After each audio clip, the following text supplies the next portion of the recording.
Well, thank you, Mr. President.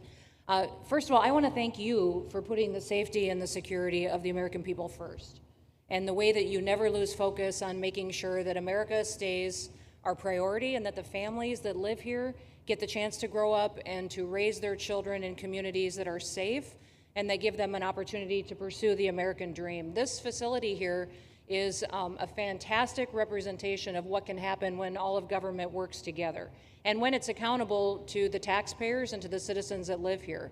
The president signed an executive order that allowed us to build partnerships with states and with local law enforcement officers, which is exactly how things should function in this country. More power, more authority given to people locally so that they can take control of their own destiny. And so we have already been working under the 287G program to deputize law enforcement officers, whether they be state highway patrol, local sheriff's departments in all of our states, and allow them to go out with our ICE officers, our border patrol officers, and make sure that we're getting the worst of the worst off of the streets. We also recognize that as we've been doing that and returning people back to their home countries, that we need detention facilities. We need beds to put them in place so that they can have their due process before they return home. And this facility is exactly what I want every single governor in this country to consider doing with us. What happened to start this conversation was that a young man named Jimmy Percival in my office, my general counsel, who came from Florida and used to work here, called up the Attorney General and the governor and said, hey, what do you think about partnering with us on a detention facility that we could put in place that would allow us to bring individuals there? There's an airstrip close by. You guys volunteered the assets that you have and the connections that you have and worked with Kevin extensively so that we could come here, have their due process given, and return them home to their countries. And in 8 days, this facility has been stood up. And I want everybody to recognize that detention facilities that ICE adheres to is a higher standard than is required at state levels, at local Department of Corrections facilities, sheriff's offices. This is a state-of-the-art facility, air-conditioned, isolated though for security purposes, which is very helpful. And I appreciate so many people being willing to work together to make a project like this happen. Right here on this location, we'll have about 3,000 beds. Other location will have another 2,000 beds that will allow us to bring individuals across the country that we are bringing in and incarcerating for violating our laws and immediately get them out of the country as soon as we possibly can. It's exactly what we need to be perpetuating in other states. And what I would say is, I want all of you to notice these flyers that we've got, is that everybody who sees these flyers or anybody who sees these news clips should know you can still go home on your own. You can self-deport. If you go on the CBP Home app and go home now, you will get the chance to come back to the United States legally. You will get the chance to come back and do it the right way. If you don't, you may end up here. And you may end up here and being processed, deported out of this country, and never get the chance to come back. That is the consequences of breaking the law in the United States of America. Listen, our job is to uphold the law. This is a country of laws. We have a border now, and because we have a president that cares and recognizes that we need to be a nation of borders and a nation that upholds the law. If you break the law, there's consequences. We will deport you and you will never get to be a United States citizen. You'll never even get to come back here and work and to pursue the American dream. But if you decide you want to go home now, go home.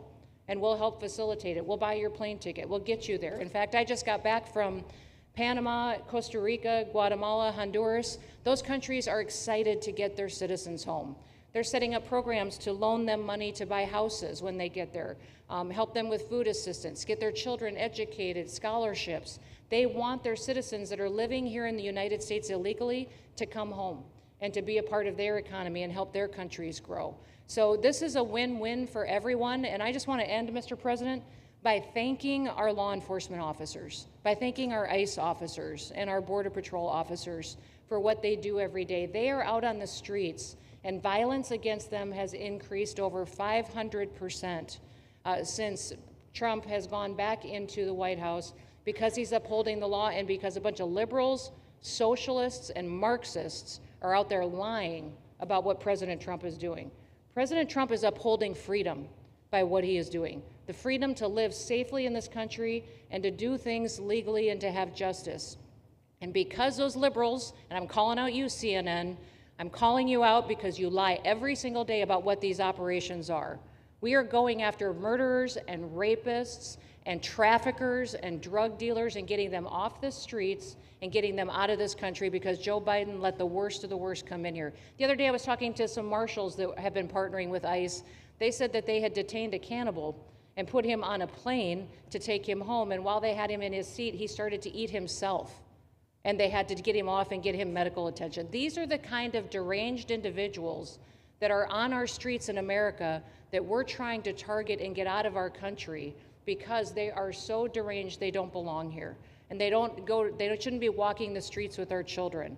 And they shouldn't be living in the communities with our families who just want to grow up, go to job, raise their children to grow up and get a job and to live the American dream. So thank you to all of our law enforcement officers, those in our military that have been helping, our National Guard. Thank you to Governor DeSantis for stepping up and being an example to other governors. I hope my phone rings off the hook from governors calling and saying, how can we do what Florida just did?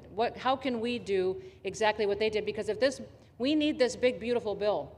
We absolutely have to have this big, beautiful bill that has the funding so that we can continue this operation and we can get those bad criminals off of our streets and have the officers to do it so that when they go out on an operation, somebody's got their back.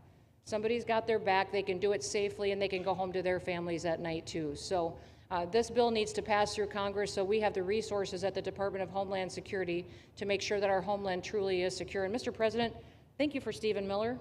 I just want to thank you for him. This guy calls me night and day and tells me all of his wise advice and wisdom, but he's a rock star because he loves this country and he's passionate about making sure that nobody is prioritized over an American citizen. We love everybody. We do.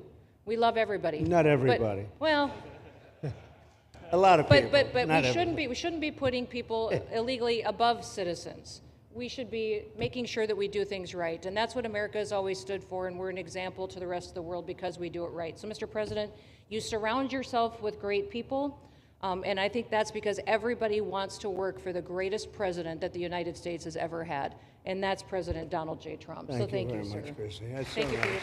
Thank you. Thank you very much. And I have to say that, you know, when Kristi's name was put before me by Tom Homan, by the way, because I wanted him for the border, and somehow I thought that was going to be good in that sort. But he didn't want the upper job, and I said, who do you recommend? Kristi Noem. I said, oh, are you kidding? She's great, but she's such a fine, elegant person. He said, sir, she's tough as hell. I said, are you sure? You are tough as hell, I tell you, and you do it in a very nice way, but you are, if you ever saw her ride a horse, she rides a horse like she should be in the rodeo.